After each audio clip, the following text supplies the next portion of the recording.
muitas verdades assim, muitas realidades que eu não tinha percebido afloraram, né, durante esse tempo. A gente vai falar sobre a Páscoa, né? Isso começou há muito tempo atrás, há milhares e milhares de anos atrás, num povo com uma cultura determinada, que é o povo judeu, né? Que começou com Abraão, né? Que teve um filho que se chamou Isaac, não é isso? Isaac, que ele sacrificou a Deus como eles sacrificavam cordeiros para agradar a Deus, né? Deus, segundo a Bíblia, pediu Isaac como sacrifício, né?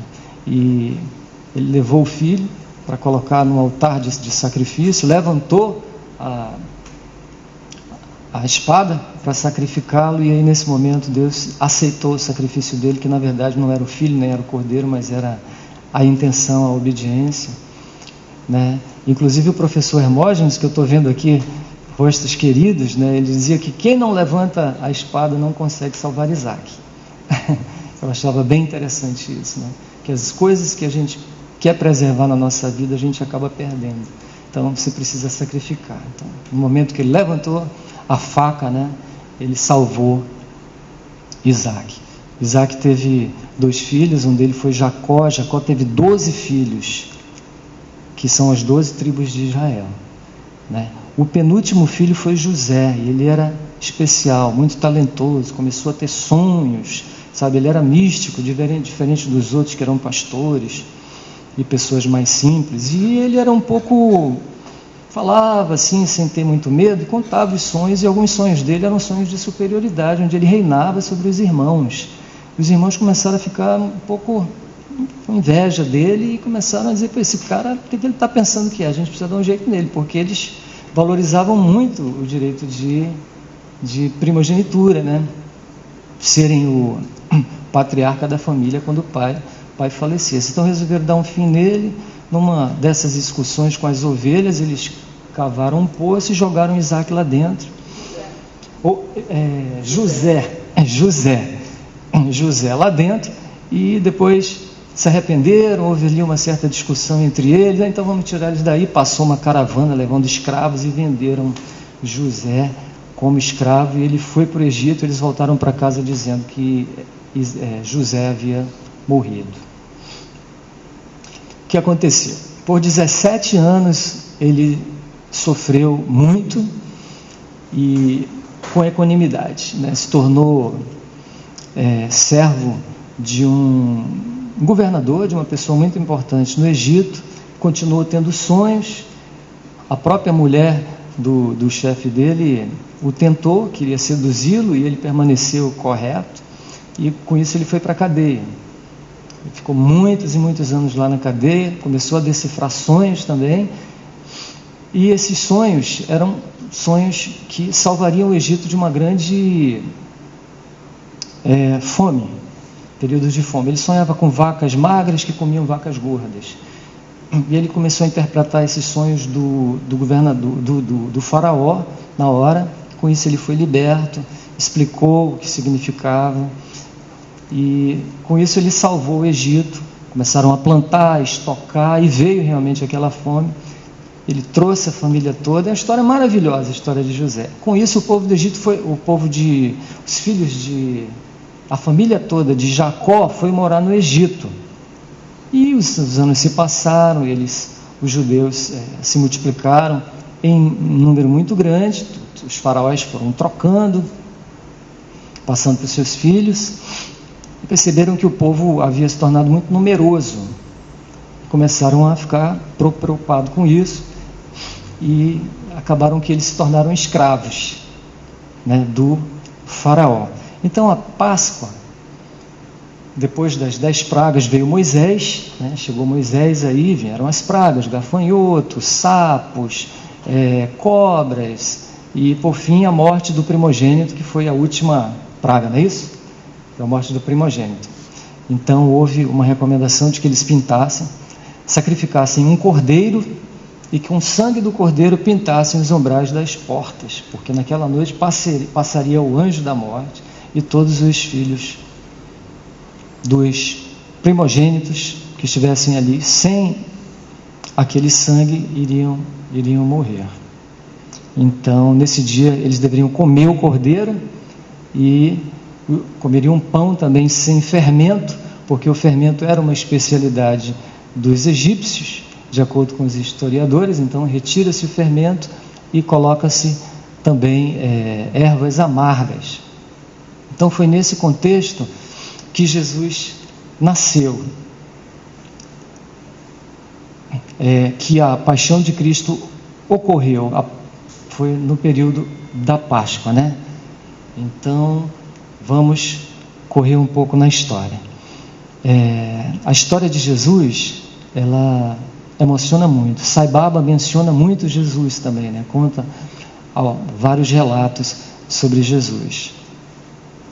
Quando Maria estava grávida de Jesus, ao mesmo tempo sua prima Isabel já estava grávida também de quem? De João Batista.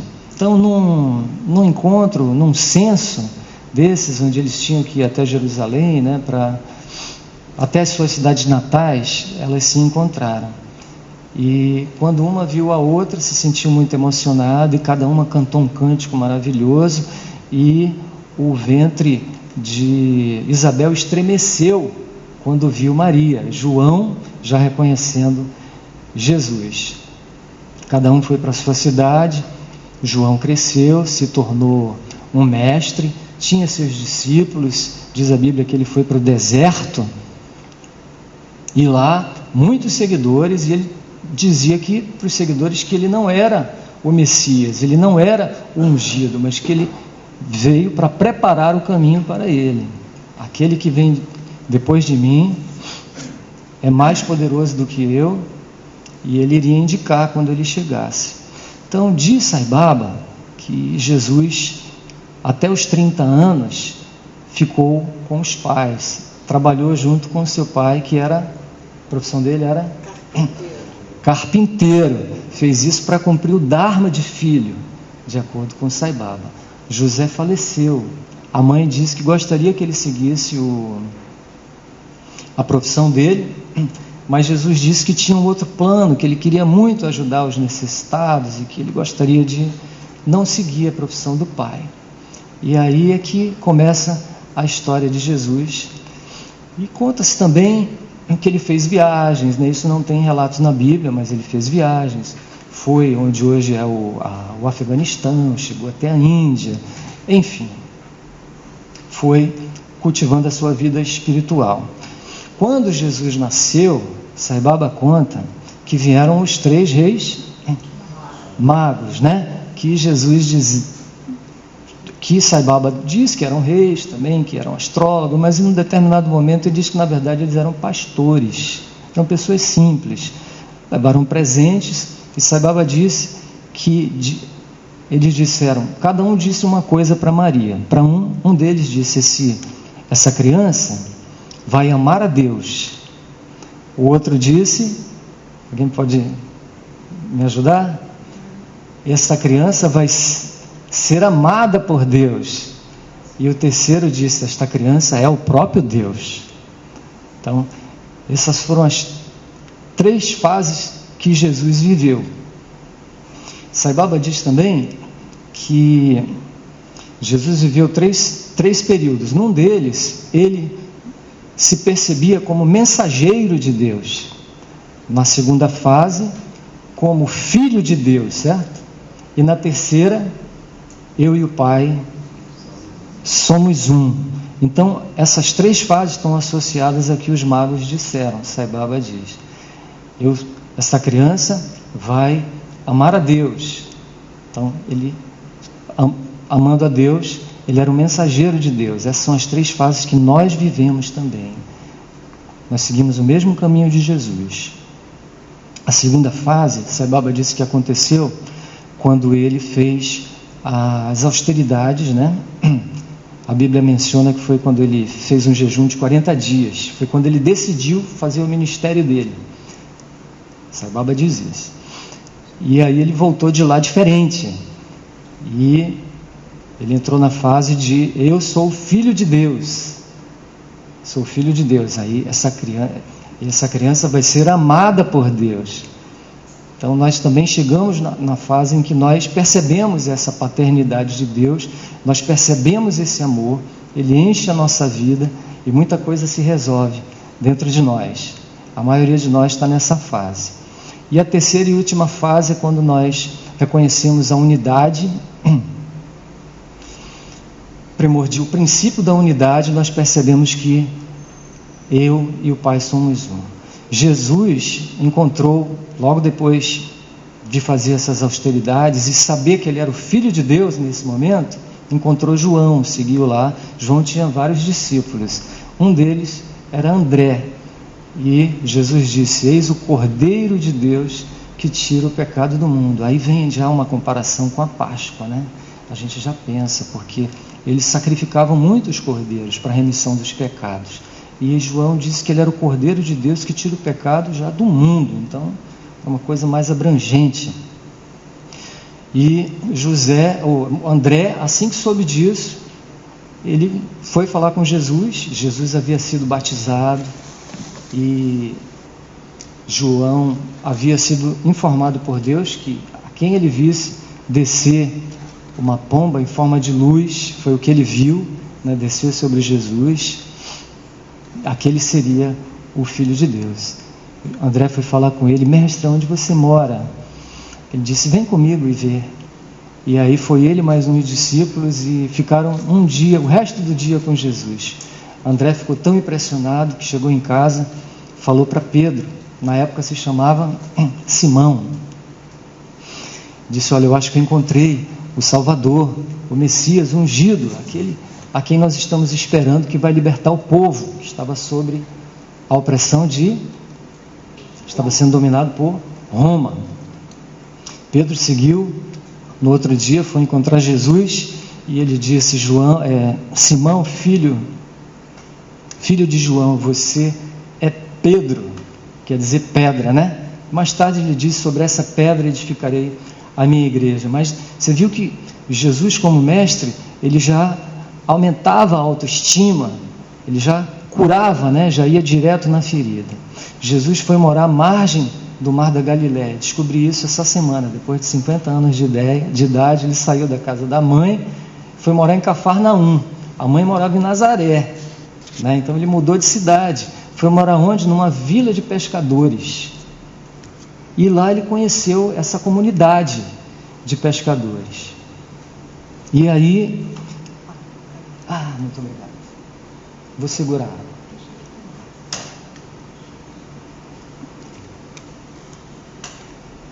Eles tinham um problema, eles não estavam achando peixe. E Jesus disse: vamos lá, me levem até o lugar onde vocês não estão encontrando peixe.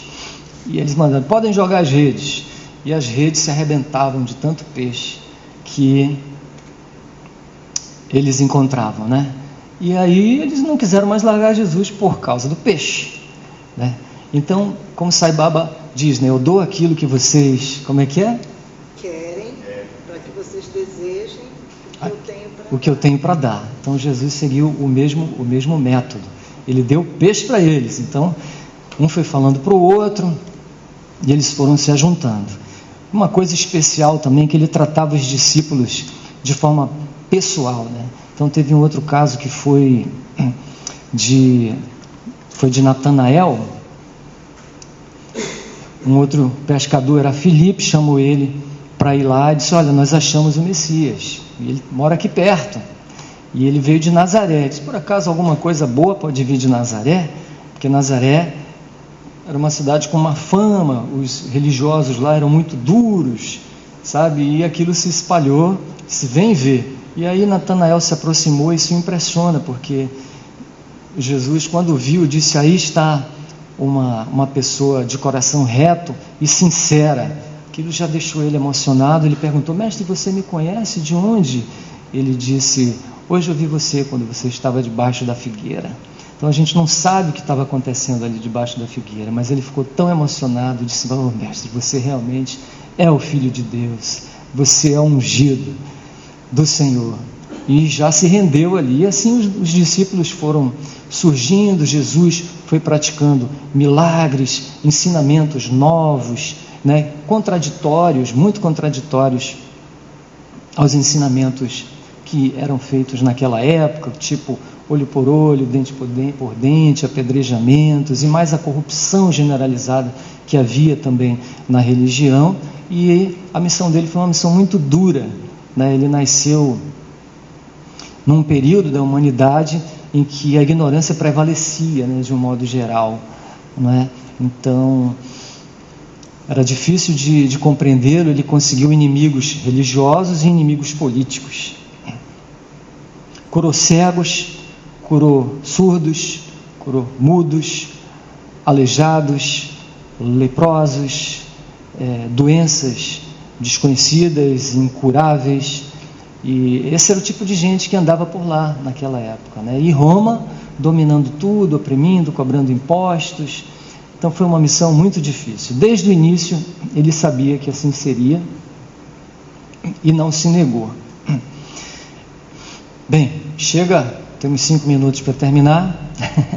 Chega um momento em que ele entra em Jerusalém, depois de ter amado os discípulos já tinham amadurecido, já tinham acompanhado ele, e os ensinamentos tinham já feito muito efeito na vida deles, de transformação, e mais os sinais, né, que ele havia feito, grandes sinais. Ele se tornou uma pessoa muito conhecida, muito famosa, a fama dele se espalhou, o número de discípulos também se multiplicou, e isso gerou muita inveja nos religiosos da época, principalmente porque os ensinamentos eram contrários, a hierarquia era contrária, ele era um penetra ali, né? E o povo estava saindo da sinagoga para seguir a Jesus. Houve um grande sinal, que foi a ressurreição de Lázaro. Lázaro era um devoto que amava muito a Jesus, era uma família, tinha 2 irmãs chamadas Marta e Maria, amavam profundamente Jesus. Só um momento devocional, né? Uma vez Jesus estava na casa deles e visitava de vez em quando, e Marta se preocupou em fazer comida, em preparar o conforto de Jesus, né? E viu Maria, não estava ajudando ela. Mas cadê Maria que não me ajuda? Estou aqui sozinho nesse sufoco, né? Um monte de discípulos, um monte de comida para fazer. Quando ela viu, Maria estava aos pés de Jesus, passando perfumes, né, que era uma tradição, e, enfim, se deliciando aos pés do mestre. E ela foi falar com Jesus: mas mestre, você não se importa que eu estou sozinho fazendo todo o trabalho, enquanto Maria, né, está sem fazer nada aí, só curtindo os seus pés, né? Ele disse: Marta, Marta, andas preocupadas, te preocupas com muitas coisas, uma coisa só é necessária. Maria escolheu a boa parte, e essa não lhe será tirada. Aí a gente vê a prioridade, né? A gente vê o serviço e vê a devoção, né? A devoção ganhou, né? Sai Baba diz que o caminho da devoção na era de Kali é o caminho número 1. Lázaro morreu, adoeceu, morreu. Jesus de propósito estava longe. Os dias se passaram, eles procuraram Jesus, ouviram dizer que ele via, mas ele não chegava. Esperou 4 dias e eles choraram muito. Muitas pessoas chegaram para o sepultamento. Quando o corpo, depois de 4 dias, já se diz deteriorado, né? Ele chegou, e aí houve um chororô. A Marta e Maria chegaram: mestre, se você estivesse aqui, isso não teria acontecido. E ele disse: essa morte é para a glória de Deus. E aí ele disse: tirem a pedra. Foi um alvoroço danado, né? Porque o corpo já devia estar em estado de putrefação. E ele disse para elas: eu sou a ressurreição e a vida. Aquele que crê em mim, ainda que morra, viverá. Lázaro, vem para fora. Deve ter sido uma loucura, né? Todo mundo esperando, e lá vem ele todo cheio de ataduras, e a loucura daquele povo, e tira as ataduras e vê se é ele mesmo. E aquilo se espalhou. Depois de tantos milagres, aquele foi um dos maiores milagres que se espalharam. E a Páscoa já estava sendo preparada lá em Jerusalém. Isso foi numa cidadezinha vizinha. e Jesus disse que eles iriam para lá, para Jerusalém. Os discípulos não queriam, estavam preocupados, e toda aquela multidão de peregrinos, milhares e milhares de pessoas, vieram recepcioná-lo no domingo de Ramos, quando ele foi aclamado rei, né? Jogaram as palmas para ele entrar em Jerusalém, palmeiras, né? Os seus próprios mantos, né? Que era uma coisa mais valiosa que eles tinham, que iam por cima da roupa, e ele entrou como se fosse um rei aclamado, né? Hosana, bendito que vem em nome do Senhor, viva o rei de Israel. Isso gerou muitos ciúmes, ficaram enfurecidos os judeus. O pessoal saiu de dentro do templo para recepcionar. Então nós temos que dar um jeito, vamos matar Lázaro e vamos matar Jesus. E aí começou. 6 dias antes da Páscoa, ele entrou em Jerusalém. Um dia antes da Páscoa, na quinta-feira, ele celebrou a ceia. Disse: olha, eu estou ansioso para celebrar essa ceia junto com vocês. E eles disseram: vão a tal cidade, e lá vocês vão encontrar uma pessoa carregando um cântaro, e vocês vão seguir essa pessoa. A casa que ela chegar, vocês dizem: o Senhor pergunta onde vai ser a sala onde nós celebraremos a ceia. Onisciência, né? Sabia das coisas. E os discípulos só seguiam, só obedeciam. Eles eram bem simples, né? E chegaram, era uma sala ampla, mobiliada, diz a Bíblia, e Jesus disse que ele ansiava muito por esse momento. Interessante é que lá a gente vê que a ceia era com pão e vinho, né? Quando a Páscoa era celebrado um jantar com um cordeiro. Jesus, quando entrou em Jerusalém, que ele entrou no templo, ele fez um chicote com cordas e ele botou todo mundo para correr. Os cambistas, né, e os vendedores de vacas, de carneiros e de pombas, que era o que mais tinha naquele momento ali. Infelizmente, Sai Baba diz que Jesus não gostava do sacrifício de animais, né? Então, mais uma característica de Jesus. E a ceia foi celebrada, e nesse momento o traidor foi indicado, Judas, né? Ele disse: esse é o meu pão, esse pão é o meu corpo que é dado por vocês, simbolizando o cordeiro pascal, e este vinho representa o meu sangue, o sangue da nova aliança, ou seja, dos novos ensinamentos, de uma nova realidade, de uma nova perspectiva de vida completamente distinta da que eles estavam vivendo naquele momento. E então, naquele momento, ele se fez o cordeiro pascal, e aquilo se tornou a nova Páscoa, né? Com pão e vinho. E aí o resto da história vocês sabem. Judas saiu dali, porque Judas era o responsável pelas finanças do grupo. A Bíblia diz que ele era um ladrão, né? E ele era um ladrão antes, e ele não resistiu à tentação de ganhar um dinheirinho extra vendendo o mestre, né? Ele percebeu que tinha errado, teve um grande remorso. Jesus foi para o jardim do Getsêmani, depois da Santa Ceia, atravessou com um barquinho, que era um local frequente onde ele ia com os discípulos. Devia ser perto da casa dele, ali no Mar da Galileia, né, que era grande. E ali chegaram os guardas e levaram, e aí vocês conhecem a história da paixão, né, de Cristo, do sofrimento, da crucificação. Sai Baba também diz que a voz etérea que foi ouvida do céu, que a gente conhece como: este é o meu filho amado, né, em quem me comprazo. Sai Baba diz que a voz foi: meu filho, todos são um, seja um com todos. Então, nesse momento, Jesus atingiu o estágio derradeiro, quando ele percebeu: eu e Deus somos um. Nesse momento ele disse: Pai, perdoa, porque eles não sabem o que fazem. Então Jesus teve uma trajetória, e ele alcançou a iluminação, ele alcançou todos os degraus que um ser humano é capaz de alcançar na terra, através desse exemplo, né? Através da vida que viveu.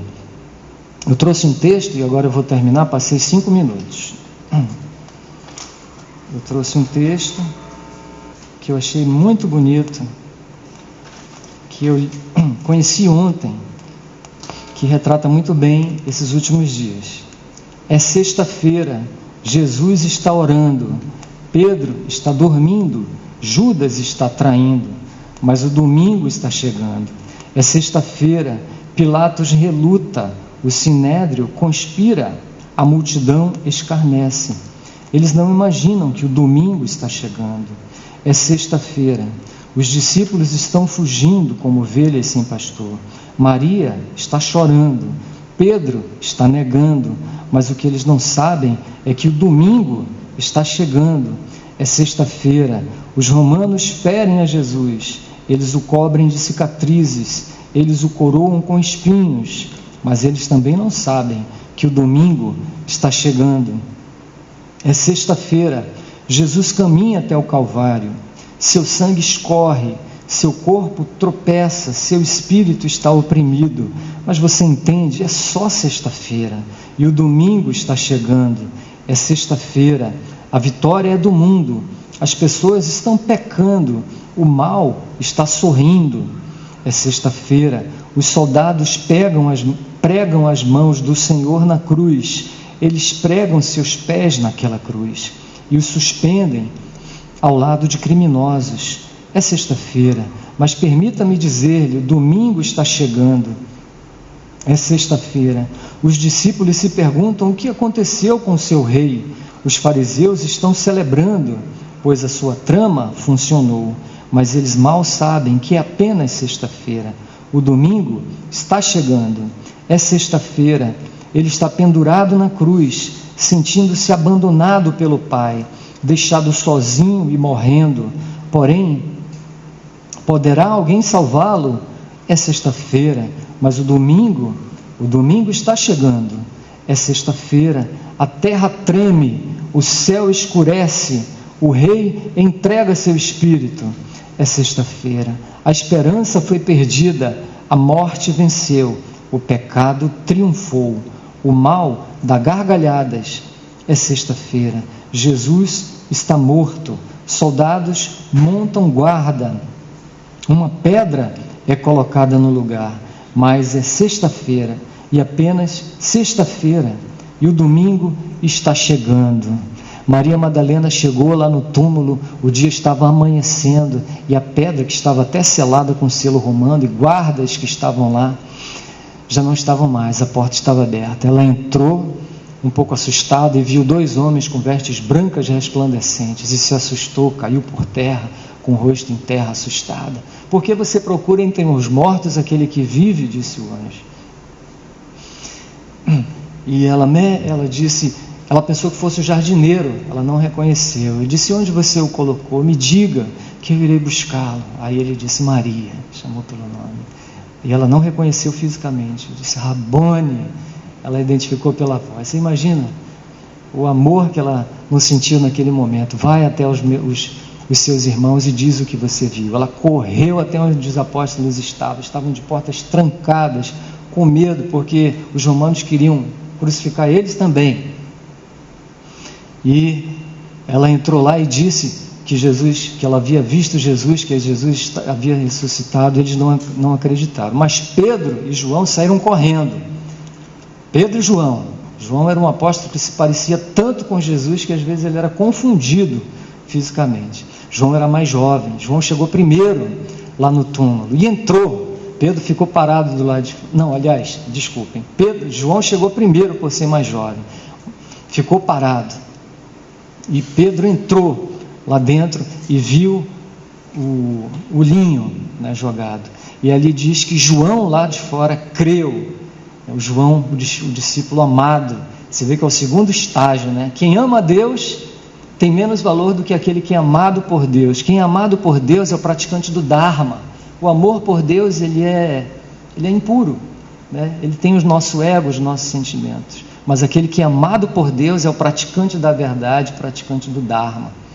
Depois disso, Jesus apareceu a alguns outros discípulos no caminho de Emaús, que não o reconheceram. E ele: para onde vocês vão? Vamos para tal lugar a 10 quilômetros de distância. Foram caminhando até lá. E ele disse: por que vocês estão tristes? É só você não sabe o que aconteceu? A terra tremeu, teve terremoto, o céu escureceu por 3 horas, né? Mortos ressuscitaram e você não sabe o que aconteceu? Aí ele disse: vocês não sabem o que as Escrituras dizem. E contou durante o trajeto tudo o que devia acontecer com relação ao Messias. No final ele disse: mestre, fica com a gente, porque eles tinham chegado na casa deles. Fica com a gente mais um pouco. E aí nesse momento ele desapareceu. Então ele estava desaparecendo, aparecia e desaparecia. Eles disseram: mestre, porventura o nosso coração não ardia quando ele falava com a gente? E aí eles tocaram de volta os 10 quilômetros, foram lá encontrar os discípulos que estavam, os 11, né?